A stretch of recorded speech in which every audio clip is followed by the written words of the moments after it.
무의미한 전략 기획을 피해라. 17장에 무의미한 전략 기획을 피해라. 전략 기획 스트레치 플래닝의 개념과 과정은 미국의 제2차 세계대전 참전부터 시작된다. 영혼 원리의 전선에 보내기 위한 민간 물자를 확보하고 통제하는 전반적인 계획을 뜻하는 단어로 사용됐는데, 스타이너도 여기에 참여한 사람 중에 한 사람으로 이렇게 했다. 나는 정작 그와 점심을 함께 했는데 장기적인 전략 기획에 대해서 이렇게 이야기를 했다는 거죠. 전기회사도 마찬가지로 오직에 적용이 되었다. 그래서 장기 계획이 유용한 때는 중요한 사건과 흐름이 예측 가능할 때, 그리고 조직의 불확실한 미래에 투자할 만한 그릿이 있을 때, 대부분의 조직은 급한 현안 때문에 미래를 위해서 투자하지 못한다. 그런 기업에는 그릿이 없다는 건데요. 그릿이라는 건 장기적인 목표를 위한 열정과 끈기와 결기, 이런 어떤 그릿이 있어야 한다는 거죠. 자, 이 글을 쓰던 2020년 가을에 나는 코로나에 걸려서 집에 처박혀 있었다. 그래서 어려움이 있었다는 거죠. 백신 프로젝트에서 전염병은 시기를 예측할 수 없지만 반드시 발생한다. 지진, 감염 등등등등등 이런 것 다. 한 가지 원인은 관료들과 시민들의 보건 문제를 연방정부 책임이라고 생각해서 그렇지만 않다. 미국 연방정부는 정책을 수립하고 근거하는 역할을 하지만 전염병이 발생하기 전과 퍼진 후에 실제 정책을 지배하는 조치는 주정부와 지방정부다. 보다 이론적인 원인은 전략기획이 미흡했고 계획이 필요가 없다는 주장을 무시할 만한 용기가 부족했다는 점이다. 그죠? 주석될 것으로 생각했고, 이 보고서는 국가적으로 우리는 일반 장비의 비축을 권고했다. 연방정부에게는 연방정부, 주정부 및 지역사회의 비축 물자가 제대로 관리되도록 점검하라고 요구했다. 이 보고서는 효과적인 대응책으로 바이러스 검사를 언급하지 않았다. 비축 물자는 지금 보면 별것 아닌 2009년 신종 인플루엔자 유행 당시에 소인된 후에 재유입되지 않았다 했는데요. 미래를 예상하고 시나리오를 작성하는 방식의 문제점은 이해 당사자들의 입김에 따라서 결과가 달라진다는 것이다. 아무런 주제임에도 불구하고 이상하게 긍정적이다. 마스크 등등 어려움이 있는데, 미국에서 코로나19 방역대기 성공에서 점은 어떤 장기적인 전략이 있어서가 아니라 크럭스 기반의 워프스피드 프로젝트 덕분이었다.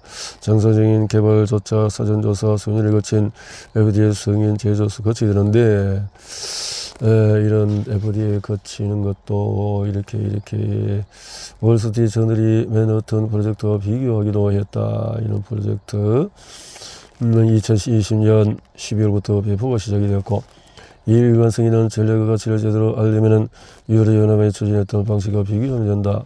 이유는 백신 개발을 정부의 조달 계획처럼 추진했는데 등등. 대표단원위원회에서 백신 알려진 바이오엔텍 백신은 개발 회사가 기업이 아니라는 이유로 제외되었다. 대형 제약사들은 백신에 대한 법적인 보호 장치를 요구했고, 이유는 이를 반대했다. 아스트라제네카 백신은 혈전 발생의 우려가 있다는 이유로 여러 국가에서 사용이 금지가 되어졌다. 아스트라제네카가. 자, 상반된 감염 대처가 오만 왕국은 매우 덥고 건조한 기후이기 때문에 물이 귀중한 자원이다. 그들로부터 내려오는 아프라즈라는 관계 시설에서 2000년간 마을 소재지 물을 공급해 왔는데, 아프라즈는 높은 곳에 있는 도우물에서 물을 나르는 지하 터널과 수로 시설을 말한다. 수자원을 보호하기 위한 전략의 주요 요소에는 수로 관리의 보수 같은 것이 있었고, 반대로 캘리포니아는 수자원에 대한 전략이 없었다. 수자원에 대한 전략이 없었다. 했어요. 자, 캘리포니아에 있는 나무들의 나이들을 분석해서 보면 대가뭄이 길게는 50년씩 지속이 되었고, 가장 최근에 가뭄은 1300년대에 끝난 것으로 나타난다. 문제가 명하고 주석적이면 정부는 장기 전략을 수립한다. 그러나 전염병이나 캘리포니아의 물 부족 사태처럼 문제의 심각성에 들쑥날쑥하면 장기 전략을 세우지 않는다.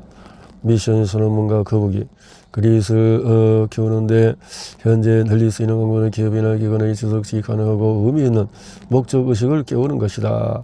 이에 부합하기 위해서 지도자는 기업의 비전 선언문, 또 미션 선언문, 가치 선언문, 전략 선언문을 이에 대해서 목표와 목적도 수립을 해야 한다.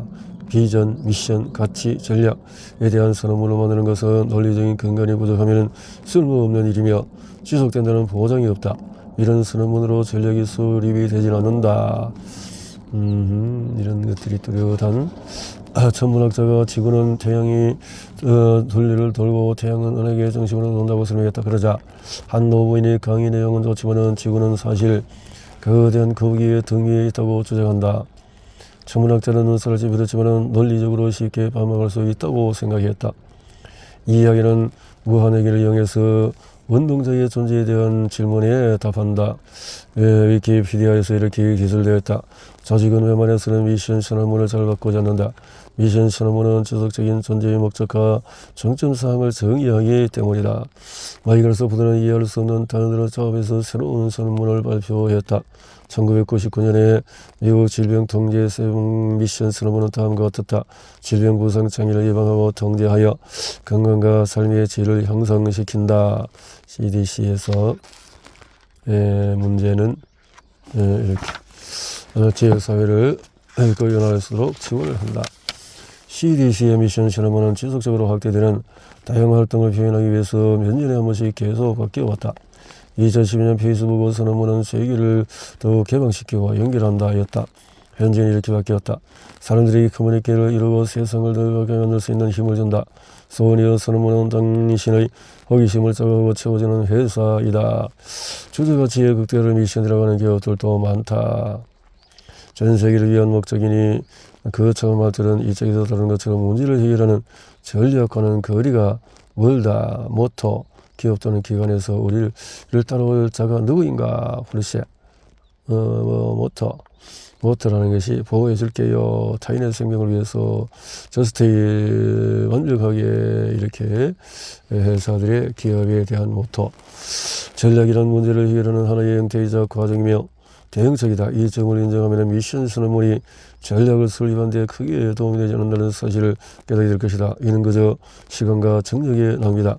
어느 분야에서 앞서 나가기 위해서 비전 또는 미션 선언문이 반드시 필요한 것은 아니다. 변화와 기회에 대응해서 전략을 설계해서 자신만의 계획을 실정하고 수립하면 된다. 대중에게 발표하는 미션 선언문은 지침이라기보다 광고나 홍보나 또 산업이 바뀌고 지도자가 바뀌면 변하게 마련이다. 차라리 모토를 만들어서 유지하는 게 낫다. 이는 감정과 사명감을 불러일으키는 격언이나 금언을 말한다. 모토가 낫다. 기업의 전략기획은 1970년대 이후에 대부분의 기업에서는 전략기획이라는 용어를 사용하고 있다. 전략기획. 가장 볼만한 일은 가장 큰 문제는 소위 전략기획부에서 전략을 수립하지 못한다는 사실이다. 전략에서 실시간에 밝은 음악이 울려 퍼지는 가운데 회사로가 밝힌 머그잔을 나누었다. 한편으로 이해되기도 한다. 로열필드가 매일 하는 투자자. 나는 사업부의 중력들과 인터뷰를 진행했다. 저녁 시간 전에 CEO와 한잔하면서 이런 문제들에 대해서 그 뒤로 다시 로열필드와 일할 기회는 없었다. 로열필드에서 성장하려면 해결해야 할 필수적인 전략 문제가 존재했지만 지도자가 전략의 의미와 목표를 잘못 이해했기 때문에 문제를 해결하지 못했다. CEO는 전략 헌장을 만들어서 신규 진출 분야를 성하면 전략 문제가 모두 해결된다고 믿었다. 또한 재무 목표를 달성하기 위해서 각 사업부에서 알아서 전략을 수립할 것으로 생각했다. 보다 근본적인 문제에 대한 해결책이 없는 수익 증가는 기술 후퇴와 시장 점유율 감소의 대가에 불과하다. 그거는 진정한 성장이 아니다. 어느 순간에 시장의 변동성이 오면 그것은 어렵다, 깨진다, 망가진다 이런 뜻이네요. 그래서 이제 전략공장은 어떻게 5부에서 전략공장이라 스트레치 바운더리 이란 소수 중역이 모여서 전략을 수립하고 그럭서 발견해서 문제를 해결하기 위해서 일관된 행동계획을 세우는 과정을 말한다. 이런 장기 손익 목표를 세우는 전략계획이나 소위 전략 워크숍과는 또 완전히 다르다. 전략은 럼스벨트 질문을 28장에서 나는 경력 초기에 혼자 아니면 직원 한두 명이 있는 작은 컨설팅 회사부터 시작했다. 만족스러운 컨설팅만이 했다. 컨설팅. 나는 매니저, 엔지니어, 연구스터 20여 명의 직원들과 인터뷰도 했다 해서 이런 등등을 했고, 우리는 이 회사와 경쟁사의 제품을 철저히 분석하고 많은 구매자와 고객을 인터뷰했다. 이러한 제품 및 그래서 우리는 현장의 의견과 우리의 분석 그리고 전략에 대한 생각을 정리해서 CEO에게 보고하고 지시를 이끌었다. 초발점 CEO와 CFO 회사의 전략 기획을 발표했다. 그러나 우리가 제기한 문제에 대해서는 아무런 언급이 없었고 제안 사항은 아예 들여다보지 않았다. 대신에 에비타를 늘려야 한다며 아래와 같이 8개의 최우선 사항을 발표했다. 뭐냐? 고객 만족, 최고 브랜드 인지도, 탁월한 서플라이 체인, 생산성 증대와 비용 감소, 부채 청산, 주요 고객과 관계를 통한 판매력, 또 선진 분석 기법으로 낭비 요소 제거, 온실가스 배출 15% 감축, 쓸데없는 수사 요구를 빼고 보면은 이 최우선 사항은 부채를 상환하고 주요 고객사의 입맛에 맞는 경영을 하겠다는 뜻이었다. 주요 고객사는 물론 회사의 제품을 많이 구매하는 기업을 말한다. 선진 분석 기법이라는 단어를 알고 보면은 막 경영 분석 석사 학위를 따고 마케팅 등등 부서적으로 합리한 중력에 바치는 작은 선물이었다. 부상하는 신기술에 대한 언급은 없었다. OK 컴퓨터를 포함한 많은 기업의 문제는 이미 다른 사람들이 다 알고 있는 문제로 주요 정책 결정자들이 모른다는 점이다. 문제인지도 모르면 절대 해결할 수가 없다. 지도자가 결정적인 문제점을 이해해야 뛰어난 전략이 수립이 된다. 선진원은 OK 컴퍼니가 기업 가치 하락으로 다른 기업에 인수될 처지가 놓였다는 기사를 보았다. 나는 이 일을 해보면서 OK 컴퓨터처럼 꼬인 과제 해결을 회피하는 조직이 많다는 사실을 알게 되었다. 만일에 전략 담당 정역에게 위임하거나 컨설런트에 의뢰해서 결과가 없으면 어떻게 할 것인가? 매우 중요한 문제일수록 고위 중력으로 소규모 그룹을 구성해서 해결하는 것이 좋다. 그런데 난 많은 기업에서 이런 방식이 실제로 엄청난 혼란과 역기능을 초래한다는 것을 발견했다. 이런 기업에서는 자사와 경쟁사의 실적 데이터를 분석하는 직원들은 많지만 복잡한 문제를 해결하고 전진하기 위한 성공 가능한 분야를 집중 공략하는 일치된 에너지가 부족했다. 나는 뭔가 잘못되었다고 느꼈다. 그래서 이것은 집단사고라는 개념으로 설명하면서 유명해졌는데 어빙 제니스 집단사고 역사적으로 최고입의 사례를 연구한 결과 체계적인 데이터 수집과 분석 없이 결정이 이루어지는 경우가 많았다는 것이다. 정책 결정의 구성원들은 현실을 직시하기보다 낙관적인 관점을 유지하고 논란을 최소화하려고 했다.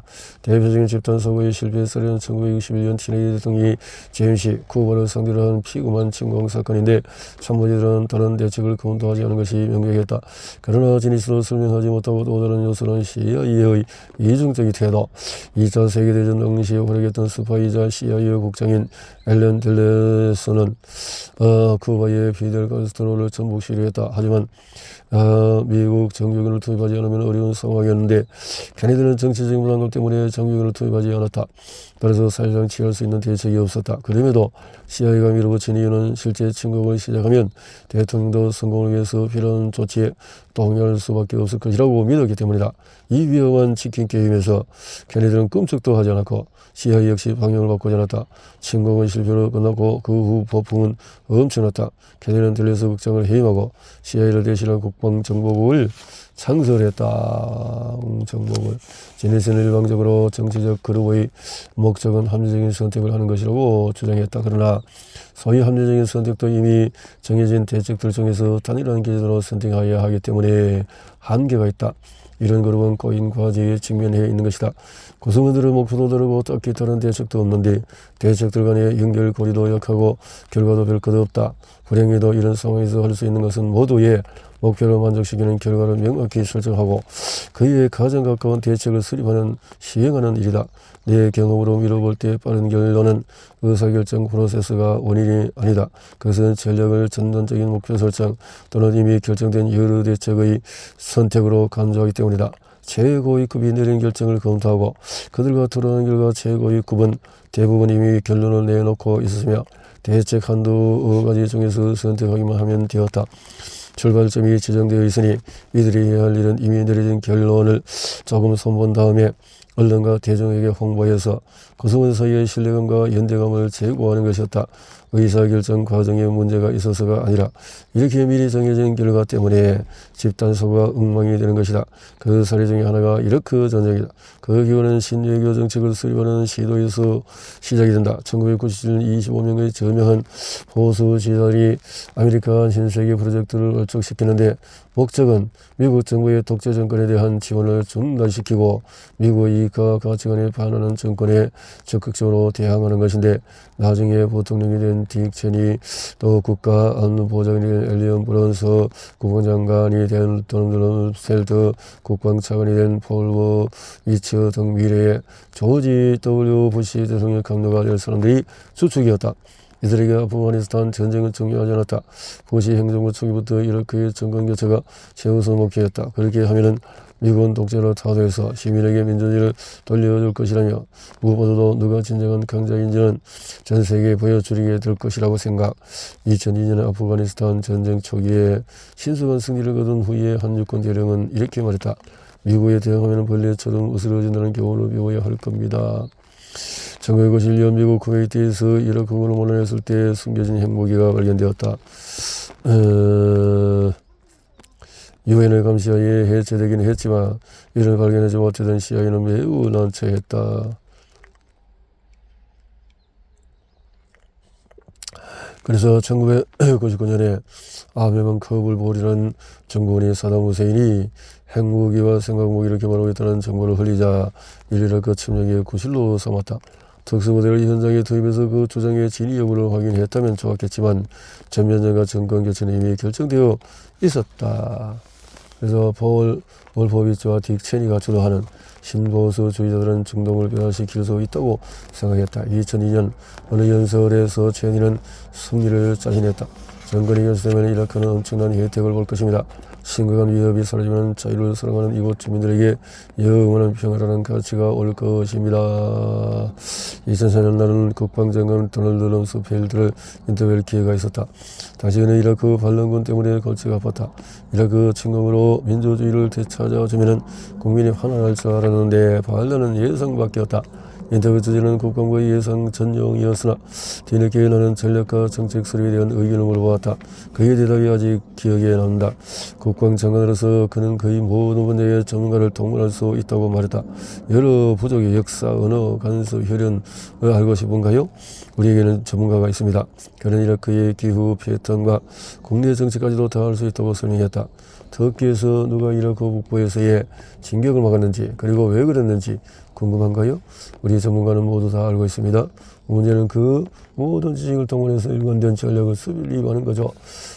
장관은 계속 말을 이어갔다. 모든 정보에서 뭔가 꼬리가 붙어 있어요. 어떤 목적이 있거나 어떤 다른 꽁꽁이 있거나 자금 지원을 원하거나 계약, 갱신, 취업, 청탁 등 필요한 게 있는 사람이 정보를 제공합니다. 교수님, 혹시 이런 문제를 해결할 무엇책을 학계에서는 아직 못 찾았나요? 그의 질문 듣고는 잠시 전략 수립 프로세스에 대해서 생각했다. 그리고 안타깝지만 고대부터 이런 문제에 대한 해결 방안은 크게 개선된 것이 없다고 대답했다. 무엇이 잘못될 수 있는지는 많이 알고 있지만 이를 해결할 방안에 대해서는 별로 아는 것이 없습니다. 똑똑한 사람 몇몇을 방안에 넣고 해결책을 찾아내라고 해도 결과는 마찬가지입니다. 전략 수립 프로세스의 진실은 뭘까? rumsfeld의 질문에는 두 가지를 알게 되었다. 첫째, 이미 정해놓은 결과를 바탕으로 전략을 수립하고 시행하려면 결과에 맞지 않나 정보나 조언을 받아들이기가 무척 힘들어지고, 둘째, 정보를 조합해서 전략을 수립하는 과정에 대해 우리가 사실상 아는 게 없다고 더욱 확신하게 되었고, 기업 전략, 산업, 경제, 분석, 기법은 지난 50년간 많은 발전을 해왔지만은 물감을 분석한다고 뛰어난 미술작품이 탄생하지 않듯이 원가와 경쟁성을 분석한다고 해서 훌륭한 전략이 수립되는 것은 아니다. 전략 수립 프로세스에 대해서는 연구도 없고 해결 방안이 나온 것도 없다. 전략 수립 프로세스가 없다는 말은 매우 도발적인 주장이라서 많은 사람을 화나게 할지도 모른다. 이를 자세히 기술하려면 그 자체만으로도 최강관이 될 것이다. 따라서 여기서는 여태까지 연구한 내용과 그로부터 얻은 지식의 한계에 대해서만 설명하겠다. 의사결정이라는 개념은 가장 좋은 것을 선택하는 문제라는 전제를 깔고 있다. 경제적인 의사결정 이론이든 행동학적인 의사결정 이론이든 누군가 만들어놓은 일련의 대책 중에서 선택하는 것을 전제로 한다. 만일 지게 자의 구입이나 렌트 중에서 선택해야 한다면 이런 방식도 괜찮다. 그러나 샌프란시스코의 노숙자들은 꼬리 과제에 당면한다면 이런 방식은 아무 소용이 없다. 꼬인 과제는 확증 편향을 이미 가지고 있는 신념이나 의견에 부합하는 정보 뉴스 발표를 선호하는 경향. 만약 경영진이 자신들의 주간판 치안술에 최고 기술을 가지고 있다고 믿으면 다른 중소기업이 더 좋은 기술을 개발해도 무시해버린다. 전략가에게 선택에서 편향은 매우 중요하지만 그것이 전략 설립의 핵심은 아니다. 문제 해결에 대한 연구는 훨씬 부족한 상황이다. 그룹으로 진행하는 프로세스는 더 난감하다. 오래된 사회심리학자들은 그룹이 개인보다 성과가 더 좋다고 생각했다. 그러나 수십 년간 학생들을 대상으로 연구한 결과 뛰어난 개인이 그룹보다도 일반적인 문제 해결에 더 좋은 성과를 보였다. 물론 오랜 기간에 여러 사람들의 기술 습득이 필요한 복잡한 문제는 연구 대상에서 제외되었다. 결국 럼스벨트의 질문에 대한 부정적이지만 직접적인 대답은 다음 두 가지다. 첫째, 그룹이 뛰어난 전략을 수립하는 프로세스는 발표된 것이 없다. 이미 어떤 대책이나 결론이 나온 경우에는 더욱 그렇다. 둘째, 정치적이고 이기적이며 충실하지 않은 그룹에서는 훌륭한 전략을 수립할 수가 없다. 우리는 효과적인 전략팀을 만들기까지 매우 힘들었습니다. 자존심이 바닥을 쳤고 매일매일 굴욕을 맛봐야 했죠. 유치한 행동은 금물이었으며 메시지는 명확했습니다. 어떻게 해야 할까? 럼스벨트의 질문으로 그런 주제에 관심이 생겼을 때 나는 마침 기업이나 기관과 협력해서 컨설턴트로 일하고 있었다. 시간 흐르면서 나는 내가 수립한 시스템을 적용하기 시작했다. 성과 목표를 달성하고 경영자가 문제를 해결할 수 있는 대책을 개발하는 과정과 동일한 것으로 전략을 간주해서는 안 된다. 또한 토론에서 높은 사람이 독단적으로 결정하지 못하도록 해야 한다. 충분히 분석하기 전에는 결론을 내지 말아야 하며 가장 효과가 높은 것으로 에너지와 대책을 집중해야 한다. 다음 장에서는 전략 공정이라는 이름으로 이를 알아볼 것이다. 3일간의 전략 공정.